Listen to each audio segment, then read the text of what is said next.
Hoy es Jueves Santo. Se celebra la última cena del Señor y desde este momento queda instaurada la Santa Cena que hoy en día celebramos los cristianos. Jesús cena con los 12 discípulos y les anuncia su muerte y que uno de ellos lo va a traicionar. De esta traición estuvimos hablando ayer y de Judas Iscariote. Hoy hablaremos de la última cena, del lavatorio de los pies y de la oración de Jesús en el huerto de Getsemaní. La última cena. En 1 Corintios 11, del 23 al 26, Pablo nos enseña cómo Jesús se queda con nosotros a través de este sacramento. No significa que Jesús se convierte en el pan y en el vino, como muchos tienen pensado. Mucha gente dice que no se puede masticar el pan de la última cena porque es el cuerpo de Jesús. No, Jesús se queda con nosotros a través de este sacramento, recordándonos su entrega y los últimos momentos que vivió antes de su muerte.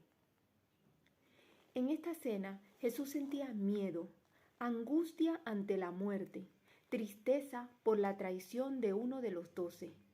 Sentía soledad, pero también sentía compromiso por cumplir la voluntad del Padre, obediencia hacia este Padre, pero sobre todo la confianza de que el Padre no lo abandonaría. Jesús era humano, igual que usted y que yo. Por lo tanto, tenía muchos sentimientos encontrados. La diferencia es que Jesús actúa a través de la razón y no por el impulso.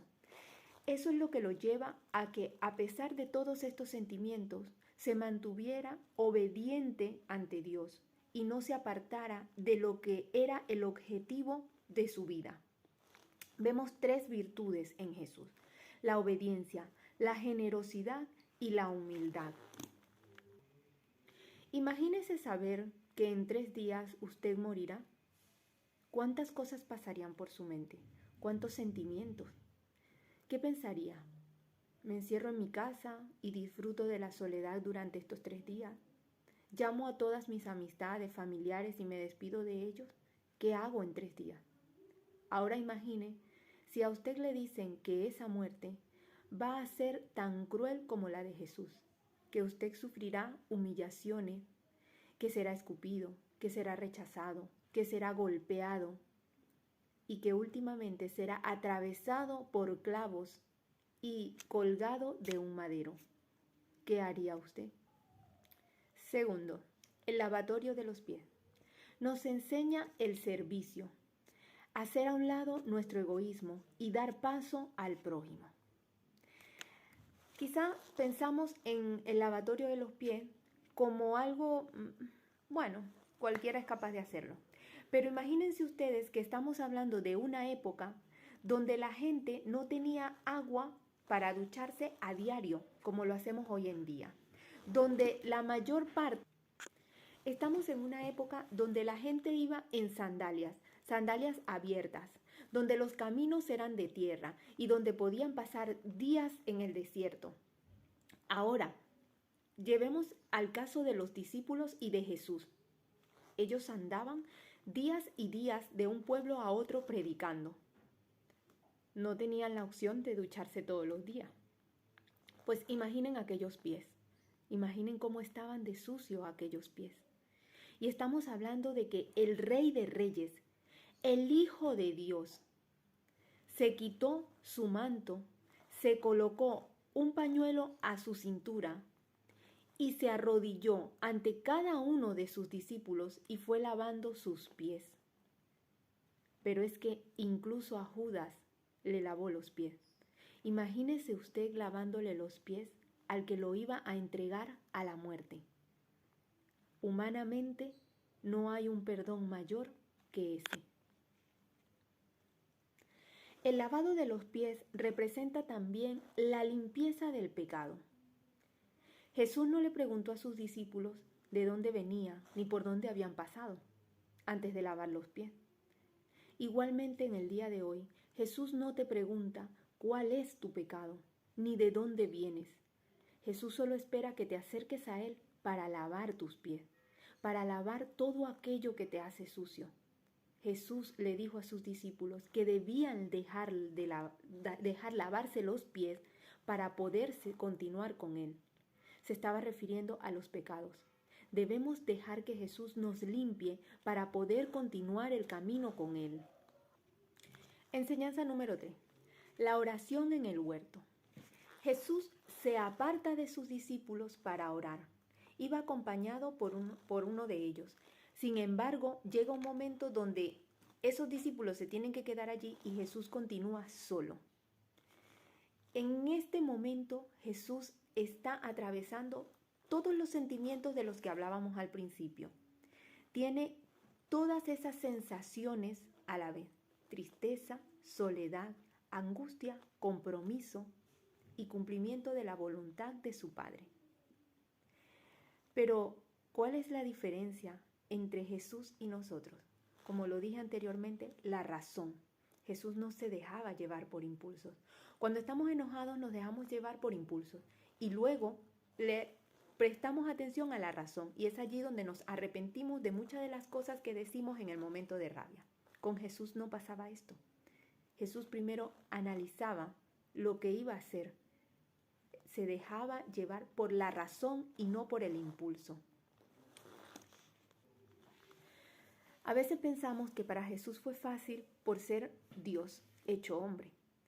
Pero es que Dios hecho hombre sentía igual que cualquier otro humano. Tenía sentimientos, sentía el dolor. Y esto se ve a lo largo de los evangelios cuando representan lo que fue la vida de Jesús. Jesús lloró por la muerte de Lázaro y él lo iba a resucitar, pero era su amigo, había muerto su amigo. Jesús tenía sentimientos por aquellos a los que amaba. Y Jesús llora orando en el huerto de Getsemaní.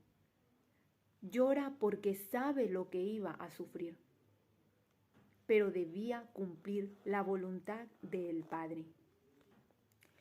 Lucas 22, del 41 al 43, nos habla de esta oración. Y hay 3 puntos fundamentales en este relato. El primero dice: puesto en rodilla, oró. Aquí se ve la humildad de Jesús. Siendo el Hijo de Dios, se postra de rodillas ante su Padre. Muchas veces somos egocéntricos hasta para orar. Últimamente hemos olvidado doblar nuestras rodillas para orar. Oramos de pie, oramos sentado, oramos acostado. Y hay situaciones que así lo requieren. Un enfermo en un hospital, en una camilla, obviamente no se va a colocar de rodilla para orar. Tendrá que hacerlo acostado. Pero una cosa es que las circunstancias te obliguen y otra cosa es que tu ego no te permita doblar las rodillas ante Dios. A Dios le gusta un pueblo humillado, pero ante Él, solo si nos humillamos ante Él, Él nos va a librar de la humillación que el mundo nos puede hacer afuera. El segundo punto que podemos ver en este relato: la voluntad del Padre. Muchas veces pedimos a Dios que haga las cosas como nosotros queremos y nos sentimos frustrados cuando no vemos el resultado. Jesús le pide al Padre que si es posible aparte aquel sufrimiento por el que Él va a pasar. Pero concluye diciendo: no se haga mi voluntad, sino la tuya. Es decir, Jesús le está confesando al Padre: tengo miedo. Si pudieras evitarlo, evítalo. No quiero pasar por esto. Pero Jesús reconoce que solo Dios conoce los pasos exactos que debemos dar para obtener una victoria, aunque en el momento no lo entendamos. Y por eso Jesús concluye diciendo: no se haga mi voluntad, sino la tuya. Y el relato concluye con la aparición de un ángel para fortalecerle. Dios no nos da pruebas que no seamos capaces de soportar. Aunque nos parezca difícil, si usted hace un recorrido por su vida y piensa en los momentos más difíciles, se recordará qué pensaba justo en medio de esa tormenta, que no iba a salir victorioso. Y hoy mira atrás y dice, la he pasado. La tormenta ha pasado. Y en ese momento no me creí capaz de pasarla. ¿Sabe por qué la pasó? Porque habían ángeles que lo fortalecían. Dios no nos dará batallas que no somos capaces de enfrentar. Pero hay que doblar las rodillas. Hay que seguir el ejemplo de Jesús. Humildad, generosidad, obediencia. Jesús dobló rodillas. Jesús apartó su ego. Jesús usó la razón. Jesús sabía que solo el Padre le iba a dar la victoria. Y cuando Él reconoció el poder de su Padre, cuando Él le dijo, no se haga mi voluntad, sino la tuya, Dios actuó. Dios envió a un ángel para fortalecerlo. Ese ángel no tenemos por qué verlo, pero ese ángel lo sentiremos. Cuando miramos atrás y vemos que la tormenta pasó y que nosotros estamos del otro lado de la tormenta, no entendemos cómo, pero allí estaba el ángel de Dios fortaleciéndonos. Hoy es Jueves Santo. Se acercan tormentas para Jesús, pero Jesús sabe que va a salir victorioso y que con Él nosotros hemos sido victoriosos. Solo tenemos que doblar rodilla y decirle, Señor, que no se haga mi voluntad, sino la tuya. Feliz día.